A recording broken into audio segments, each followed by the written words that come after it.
Kenapa semua orang meremehkan pemain ini? Pertanyaan itu mungkin terlintas di benak banyak orang ketika mendengar nama William Barros. Seorang penyerang asal Brasil yang karirnya penuh lika-liku.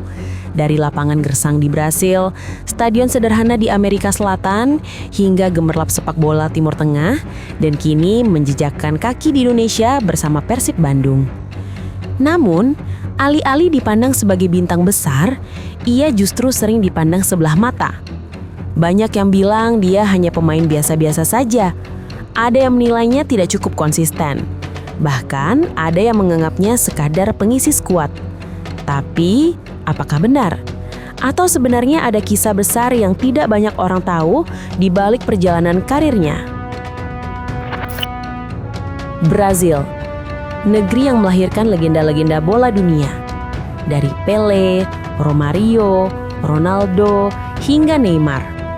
Menjadi pesepak bola di sana bukan hanya mimpi, tapi juga pertaruhan hidup. Setiap anak kecil di jalanan punya bola. Dan setiap orang tua punya harapan bahwa anak mereka bisa jadi bintang berikutnya. Di tengah atmosfer inilah William Barros lahir dan tumbuh. Sejak kecil, ia sudah jatuh cinta pada sepak bola. Lapangan tanah jadi saksi bagaimana dia berlari tanpa lelah mengejar bola plastik murahan. Tidak ada sepatu mahal, tidak ada fasilitas akademi elit. Yang ada hanyalah semangat dan mimpi besar. Tapi, justru disitulah mental baja seorang William Barros terbentuk. Ia belajar bertarung bukan hanya melawan lawan, tapi juga melawan kerasnya hidup. Tahun 2014, William Barros memulai karir profesionalnya bersama Fortaleza, salah satu klub tradisional di Brasil. Harapannya tentu besar, tapi kenyataannya tak seindah mimpi. Dalam 2 musim, ia hanya mencatat 28 penampilan dan 1 gol. Statistik yang terbilang minim untuk seorang striker. Media lokal langsung mencapnya sebagai striker kurang tajam. Fans juga mulai meragukannya. Bayangkan, di negeri di mana setiap minggu ada pemain muda mencetak hat-trick, William harus menghadapi kenyataan pahit. Ia dianggap tidak cukup bagus. Tapi daripada menyerah, William memilih jalan lain. Turun level, mencari kesempatan bermain lebih banyak, dan membuktikan diri di klub yang lebih kecil. Pada 2016, ia pindah ke Altos, klub kecil yang bahkan jarang masuk radar media nasional Brasil. Di sana, ia mulai menunjukkan bahwa label striker tumpul tidak sepenuhnya benar. Dalam 11 penampilan, ia mencetak 3 gol. Tidak luar biasa, tapi cukup untuk menunjukkan tanda-tanda kebangkitan. Musim berikutnya, 2017-2018, William bergabung dengan Sampaio Corrêa, klub yang lebih dikenal di kasta bawah Brasil. Disinilah dia benar-benar mulai berkembang. Dalam 2 musim, ia mencetak 39 penampilan dengan 7 gol. Angka yang mungkin belum fantastis, tapi lebih penting dari itu, ia mendapat kepercayaan bermain reguler. Sampaio Corrêa menjadi titik balik. Dari pemain yang dicap gagal di Fortaleza, ia mulai dipandang sebagai striker pekerja keras yang bisa diandalkan. Namun, masalah klasik tetap menghantuinya. Banyak orang masih menilai dia biasa-biasa saja. Tidak ada yang menganggapnya bisa melompat ke level lebih tinggi. Tapi justru dari sinilah cerita menariknya mulai.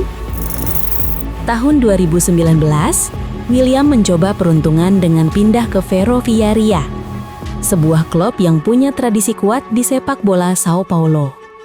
Harapannya, bisa bangkit dan mencatatkan namanya di level lebih tinggi. Namun kenyataannya justru pahit. Selama memperkuat Ferroviaria, ia tidak pernah sekalipun diturunkan di laga resmi. 0 menit, 0 kontribusi. Bayangkan bagaimana rasanya untuk seorang pemain profesional. Berlatih keras setiap hari, tapi tidak diberi kesempatan sama sekali. Inilah titik di mana banyak pemain menyerah. Ada yang memilih turun kasta permanen, ada pula yang gantung sepatu dini. Tapi William memilih bertahan. ia menerima tawaran peminjaman ke klub lain demi satu hal, kesempatan bermain. Masih di tahun 2019, William dipinjamkan ke Operario Ferroviario. Di sini, ia akhirnya mendapatkan panggung yang selama ini ia cari. Dalam 18 pertandingan, ia berhasil mencetak 2 gol. Sekilas angka ini terlihat kecil, tapi konteksnya berbeda. Operario bukan klub dengan lini serang mewah. Mereka mengandalkan kerja kolektif. Dan William, dengan gaya mainnya yang pekerja keras, mulai mendapat pengakuan sebagai striker yang tidak hanya mencetak gol, tapi juga mengorbankan diri untuk tim.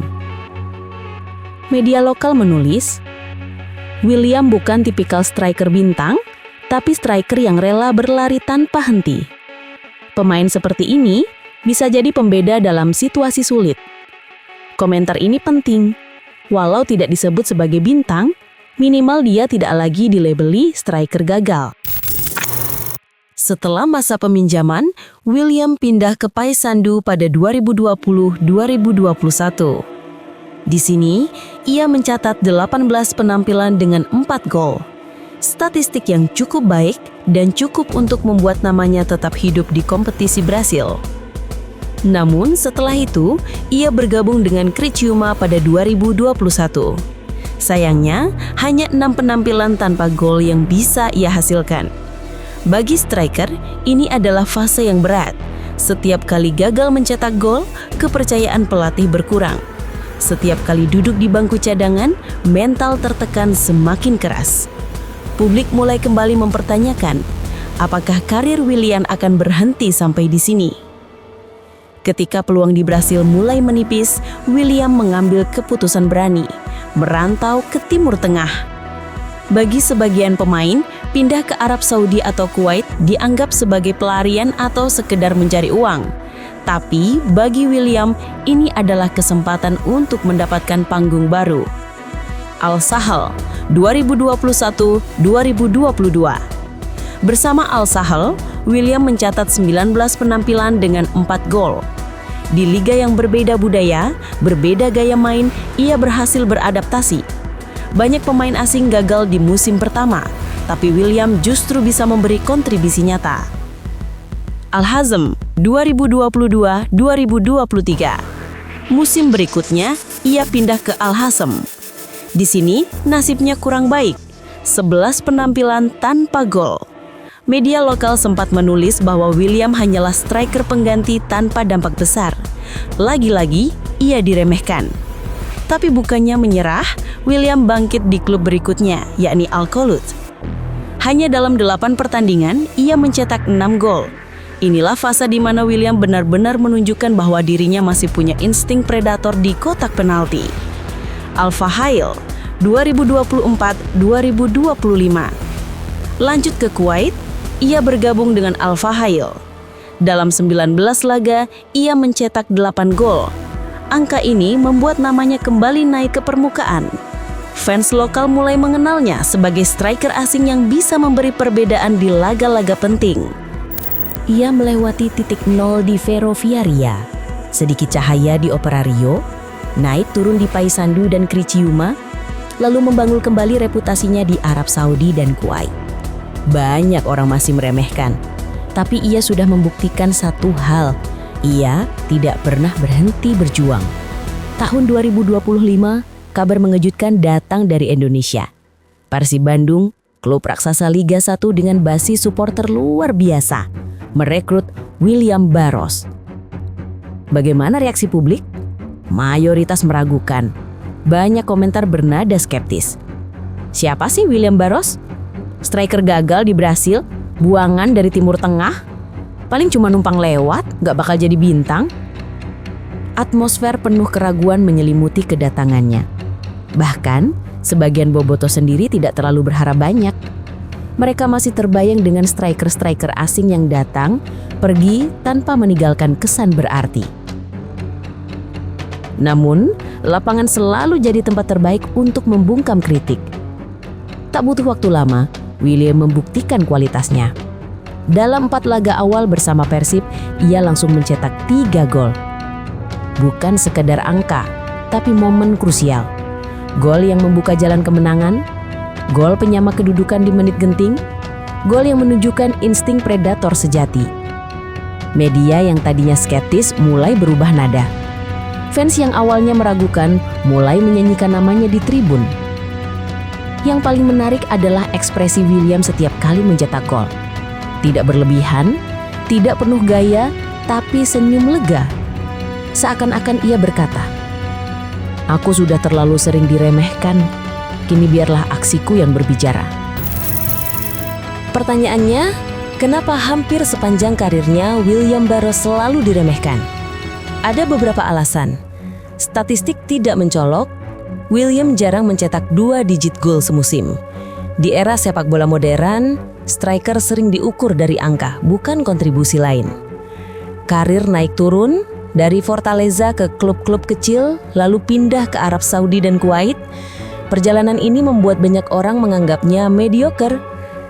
Kurang exposure media, ia tidak bermain di liga top Eropa. Namanya jarang muncul di headline media besar, sehingga wajar kalau banyak yang tidak mengenalnya. Gaya main pekerja keras bukan flamboyan. Ia bukan striker dengan trik-trik indah atau selebrasi mewah. Ia lebih ke striker pekerja, berlari, membuka ruang dan mencetak gol sederhana tapi efektif.